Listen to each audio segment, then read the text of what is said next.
Okay, I gotta pass this along because it gave me such a profound, easy, simple, straightforward understanding of the Bible and how it works.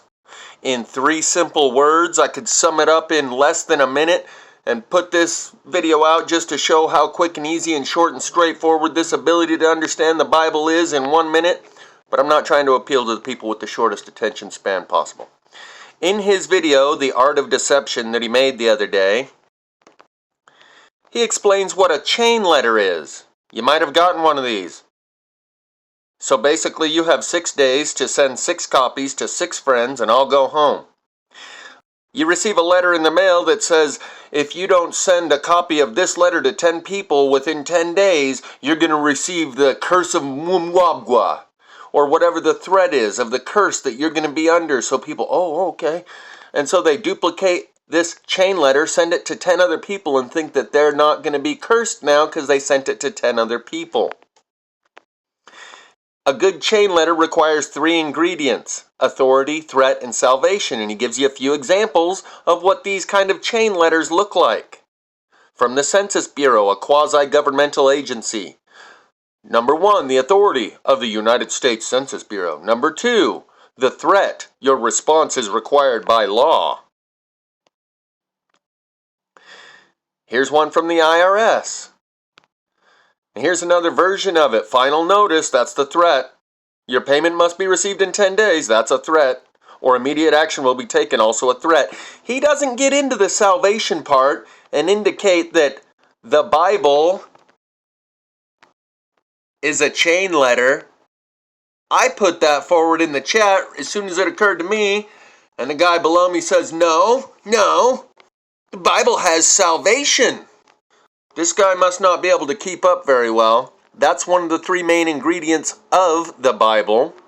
Is what other book do you hear salvation associated with? Salvation. As soon as you hear the word, you think Bible.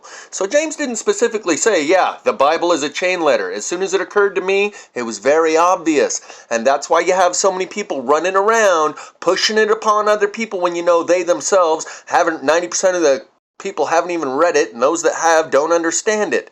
That's why you've got 10 theologians sitting around a table who've spent their entire life studying this book, and they've got 10 different perceptions and interpretations of any given verse. This explains why so many people, all you got to do is tell everyone else, this book is the book, this is the key to your salvation, and you won't burn in hell. You don't actually have to read it. You don't actually have to understand it. Just push it on 10 other people. Tell them this is the key to their salvation, and then you won't burn in hell because you passed it along to other people. Under the threat of burning in hell with the authority of thus saith the Lord, you will receive salvation and go to heaven. And that's why there's so many dullards out there that can hardly formulate a sentence that testify, oh yeah, I know the Bible's true, because of this social dynamic. It is a chain letter, and to be able to perceive it in that simple, straightforward way hit me like a ton of bricks. That explains it. That's why there's so many people pushing this upon other people, and they themselves don't understand it. But they know the basic dynamic of it is all you have to do is testify that you know it's true and tell other people that they better testify to 10 other people that they know it's true, or that person's going to burn in hell. And now I'm not going to burn in hell because I foisted it on to you and 10 other people. Except the Bible version is you got to foist this on to everyone throughout all of your life as far and wide as you can. Send people on missions. Do a missionary work to go foist this chain letter on everyone all throughout the world that you possibly can, and you won't burn in hell. A very simple, straightforward understanding of the Bible and how it works, the social and psychological dynamic of why there's these dullards that have room temperature IQ but pretend as if they understand this book that people who've spent their whole life studying it can't understand because they get the chain letter aspect of it. And they know they don't have to actually read it or understand it. All they got to do is testify to you that you better, quote unquote, read it and understand it. And really all you got to do is go testify to other people that they better read it and understand it, or they're going to burn in hell, and then you won't burn in hell. It's the same exact formula of a chain letter. It's got all 3 of those ingredients in it, and this person that's so quick to try and, no, I defend the Bible, the Bible has salvation. Exactly. One of the 3 simple, straightforward ingredients in the formula. This dullard isn't too quick, is he? He's a little slow, ain't he? As it goes with many of the other people that push that shit on the people around them. They think all you gotta do is forward the chain letter. You ain't even gotta read it or understand it. Just forward it to everyone else and tell them that they better pass it along too.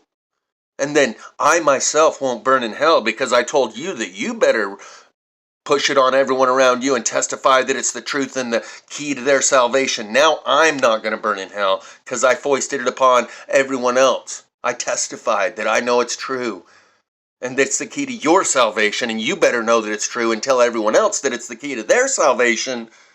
Whew, now I'm saved.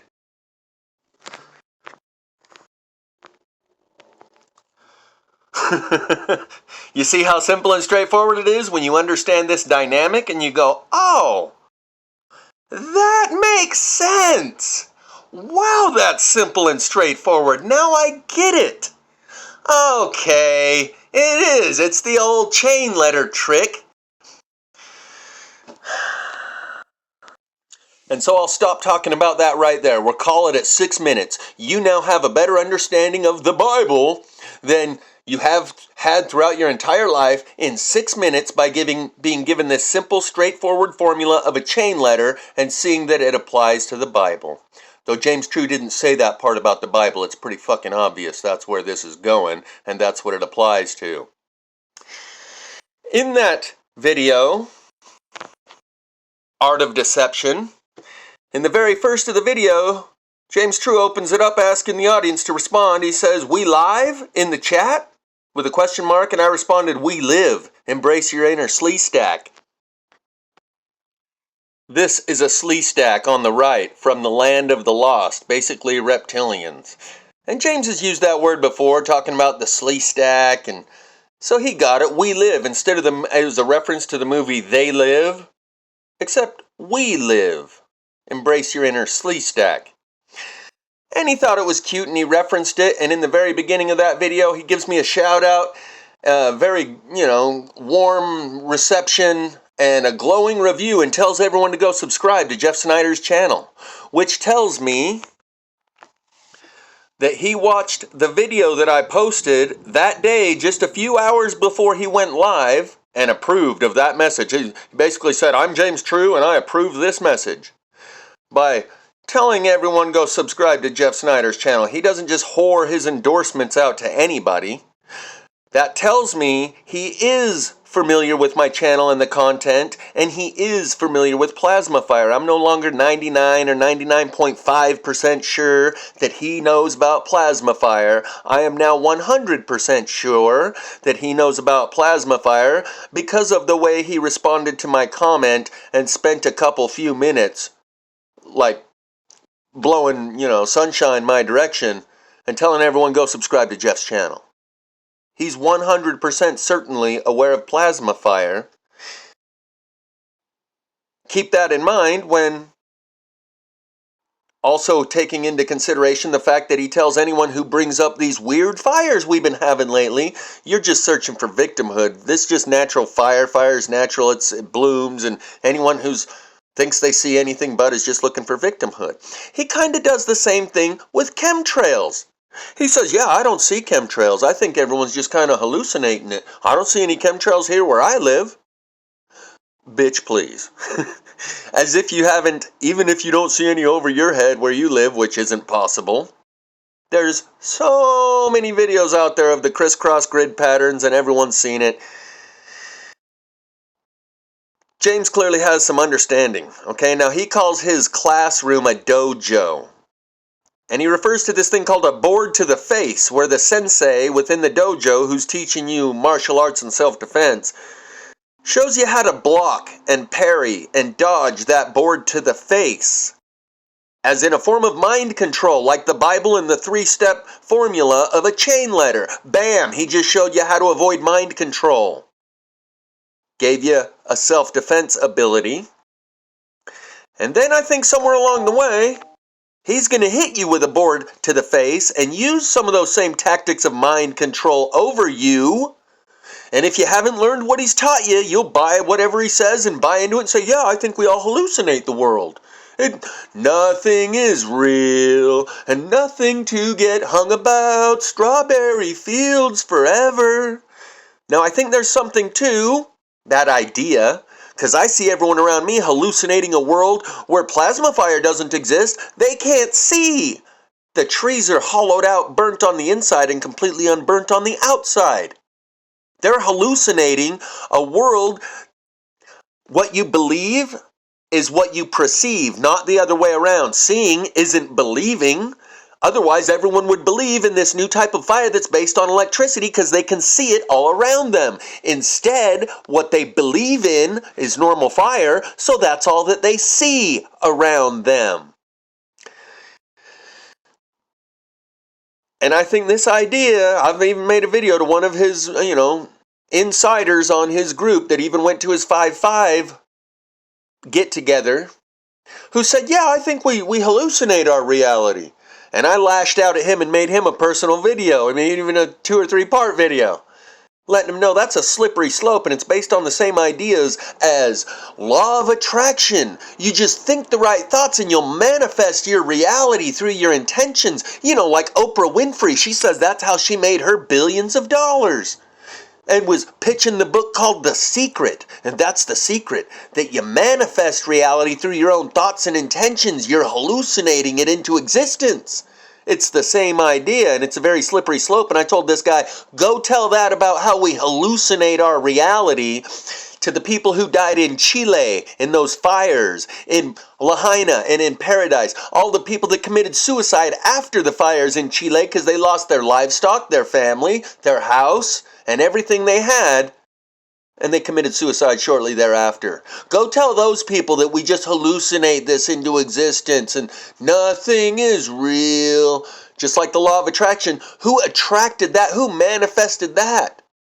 But there is something to what he's saying, I believe, from my perspective, when it comes to the eye of Ra and the Plato's cave being in your eye and how we only perceive what your nervous system is okay and comfortable with perceiving. But taken to the nth degree, if you take it at face value and run with it, it feels good to imagine nothing is real. So there's nothing to get hung about. And that's how people decide what they see and what they believe is based on what feels most comfortable. Oh, that feels good. I think I'm going to believe that. I don't like the way that feels. I don't think I believe that. No, I can't see the plasma fire around us because the implications of that are too uncomfortable, so I prevent myself from seeing it. And there's actually possibly a biological and a physical way that your body does this. Your nervous system starts to redline, and your eye secretes melanin and prevents you from being able to see that which is making you too uncomfortable. You can literally only see what you're comfortable with seeing. I believe there's a truth to that. I know there's chemtrails, and so for him to say, oh no, there's no chemtrails, you're all just hallucinating that, and you're looking for victimhood, he speaks out 3 sides of his face when he talks about chemtrails. On one hand, he says they don't exist, you're just hallucinating them. On the other hand, he says it's skywriting as a way to get people's attention. That would be the most effective form of communication. Skywriting, like when one of those planes goes up and starts blowing smoke out the back and flies in a certain pattern to where it spells out the words, will you marry me? Skywriting. So on one hand, he says, yeah, I think maybe it's skywriting. And on the other hand, he says, I don't believe it exists and we're all just hallucinating our own realities. That's a slippery slope. In his dojo, I would be very wary and maintain your level of, the word's slipping me, discernment. Keep your hands on the controls of your cockpit. Don't hand them over to someone else and say, here, you control my cockpit. You fly my spaceship. You tell me what to think and believe and to perceive, and I'll do it. Because if you give away your freedom to anyone who's willing to take it, whether it's King James or the Fauci of the Church of Fauci and Gates, if you're going to give away your freedom, what's wrong with me taking it? How dare you? You're going to take my freedoms? You didn't want them. You left them laying on the side of the road, and I just picked it up. That doesn't make me a bad person. If you don't want your freedoms, who more worthy than me to take them? If you're going to give them away to somebody, why not me? Sure, I'll take them. Oh, what, are you going to enslave me and take my freedoms? You were going to give it away to somebody anyway. So when he swings that board to hit you in the face and says, yeah, nothing's real, we're all just hallucinating it, follow my Church of James True. If you didn't learn what he taught you about manning your own cockpit, not handing over the controls of your spaceship to someone else, then he's probably not a bad person for taking your freedoms, telling you what to think and believe and perceive, and how to fly your ship, handing the controls over to him, and letting him control the, man your cockpit of your spaceship. So, that's all I'm saying. I got kind of a, in his, in the beginning of that video, The Art of Deception, he's referring to me and saying, yeah, we've kind of had our fisticuffs here and there, but we've made it through that. We're over that. We kind of made our way through that little turbulence or whatever. Sometimes I watch James True and he'll ramble on for hours. He's such a fucking good storyteller. He admits he's a wizard. He admits he's a CIA agent. He tells you what level of security clearances he's had. Sometimes I'll listen to one of his live streams, particularly those airships where he's just riffing freestyle without a formatted presentation, and he can go on for hours.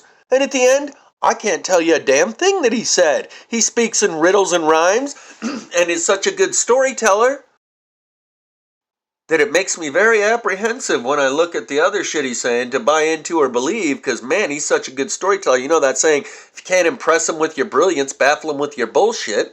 Well, he has brilliance. He definitely has an underlying knowledge base, but he doesn't just come right out and give it to you directly. He kind of drips and drops it out, and maybe even mixes it in with some bullshit in order to exercise your discernment. Like he says, our minds have been raised like veal. Veal is a small calf that's born and they keep it locked in a pen so it doesn't exercise its muscles, so the muscle fiber doesn't get tough.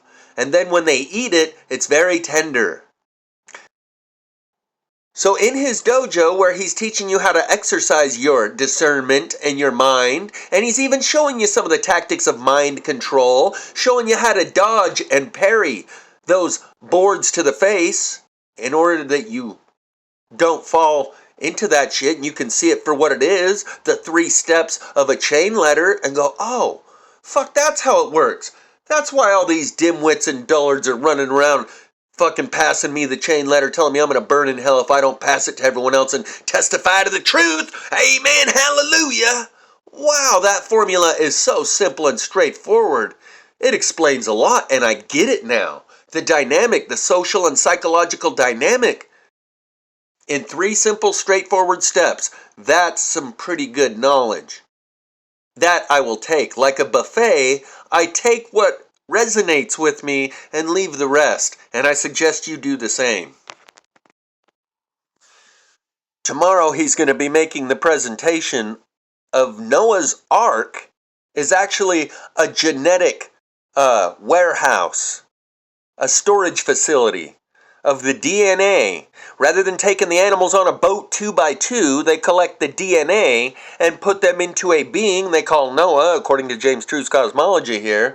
And Noah holds the genetic codes for all the animals. And maybe all the plants too, but maybe not. So, that presentation will be coming up tomorrow in about 20 hours, tomorrow at 3 p.m. Buyer beware. Use your discernment, exercise your mental capacities, and watch for the board to the face. And when he swings it at you, be like, nah, I see what you're doing. That's the same tactics that you taught me about, that you showed me how to avoid and how to dodge. And I'm going to dodge it now that you're throwing it my way too. If you're going to hand your freedom over to someone, if you're looking for a leader and salvation by believing a human, some other dude to give you all the answers, rather than taking your opportunity and using the free will God gifted you with to explore this world and discover the truth of the nature of who we are and where we are and how we got here, if you're going to hand it over to someone who's going to give you a prescribed formula, that's kind of what the vax was and the mask. All those people that took it, kind of the chain letter thing too. Yeah, you're going to die from the sniffles. That's the threat. And if you take this solution in your arm, that's the salvation from the authorities that are making it mandatory. From the health organizations and the CDC and your local whoever. You remember when people were selling those fake vax credentials? Proof of vax online? Half the people that went out and took it in order to get that little sticker that says, I got my proof that I got my boosters. Nobody has had to use that credential ever since. But because the authorities said I have to and it's mandatory, well, then I better go do it to get salvation, and so I don't get the threat of losing all my privileges, all my fancy pants and lollipops. I want to be able to fly on the airplane and go here and do that and keep my job, so I need to go in and do this so that I can get that little piece of paper that says proof that I took it.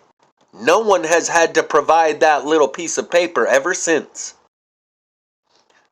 Buyer beware. Check out his video tomorrow. I think it ought to be a good one. He's got some jewels of knowledge. That 3-step formula of the chain letter, authority, threat, salvation, explains the Bible, gives you a better understanding of the dynamic of why so many people run around and foist it upon other people when they themselves can't even understand it, haven't even bothered to read it, but continue to tell everyone else, this is the key to your salvation, and you're going to burn in hell if you don't believe that, and pass it along to someone else. Whew. Now I'm saved. Hallelujah, amen. That is a jewel of knowledge and understanding in such a simple, straightforward, direct way that it unravels the mystery of how that thing works. That's a magic spell. And he showed you how that magic spell works in a very simple, straightforward, easy to understand way without talking in riddles and rhymes and being cryptic about it. Straightforward. Jewel of knowledge. You had the better understanding of the Bible in the first 6 minutes of this video than you've had in your entire life, if you're willing to see it. A lot of people aren't. Like the guy in the chat, they say, no, the Bible has salvation. Yeah, exactly. That's one of the 3 ingredients that's up on the screen right now that he's been talking about for the last 5 minutes. Clearly, you're not willing to see the truth. You're not truly going to see and then believe. You're only going to see what you already believe. And so there's some truth to his assertions about this mechanism within an individual person to only see what they already believe. So by programming them, you can put the presets of what they're going to see throughout their life by installing their beliefs in their operating system, their information operating system between their ears. You can limit what they're going to see. That guy in the chat couldn't even see that the 3-step formula applies to the Bible and was quick to say, no, because the Bible has salvation. He's got some jewels, but he also wraps it with some other stuff, and you got to use your discernment to separate one from the other. That's what I do. You do you. But I think he's got some jewels to offer, and that there is some truth to his presentations.